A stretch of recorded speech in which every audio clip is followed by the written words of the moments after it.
Hello everyone, welcome to this session. Our chapter is the balance of nature. And today let's discuss about the food chain and the food web. Uh, so far in our previous video, we discussed about the relationship between the living organisms among themselves and the non-living things within living things. So today let's see the food chain and the food web. Uh, in this, we'll start with the concept of the food chain.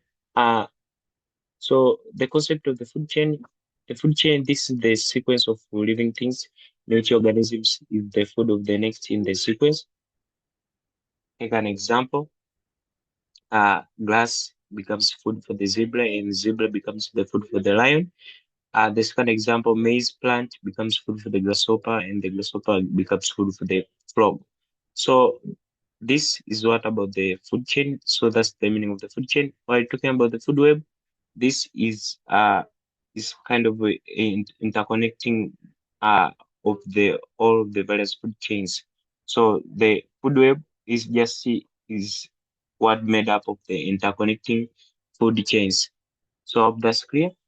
So this is shortly about the meaning of the food chain and the food web. Now let's see the components of the food chain and the food web. Uh, the four largest components of the food chain and the food web. The first one is the producers. Producers, these are all organisms that can manufacture their own food. For example, the green plants and the green bacteria. So these are the producers. While talking about the primary consumers, all these are just they are the organisms that feed on producers. For example, the rabbits, buffalo, and the sheep. Uh, while the other components of the food chain and the food web include as the secondary consumer. The secondary consumer, this is all of the organisms that feed on the primary consumer.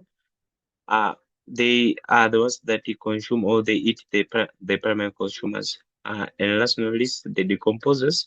The decomposers, these are the organisms which feed on the dead matter and break it down, thereby facilitating the decomposition. Take an example, the bacteria and the fungi are the examples of the decomposers.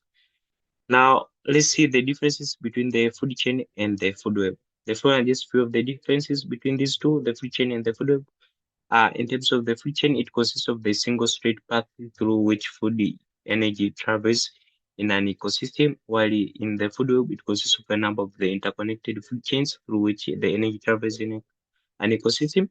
The other difference is that usually in the food chain, uh the, the members of the higher trophic level they feed upon a single type of the organisms of lower trophic level. While when you're talking about the food web, here usually members of the higher trophic level they feed upon many organisms of the lower trophic level. So there are many uh, organisms at the lower trophic level, while in the food chain there's only single organisms that is fed by the is fed up uh, by all this the higher trophic level. The other disadvantage, the other difference is that in food chain is isolated and is separate. Uh, the isolated or the separate food chains increases the instability of this ecosystem, while in the food web, the presence of the complex food webs increases the stability of the ecosystem.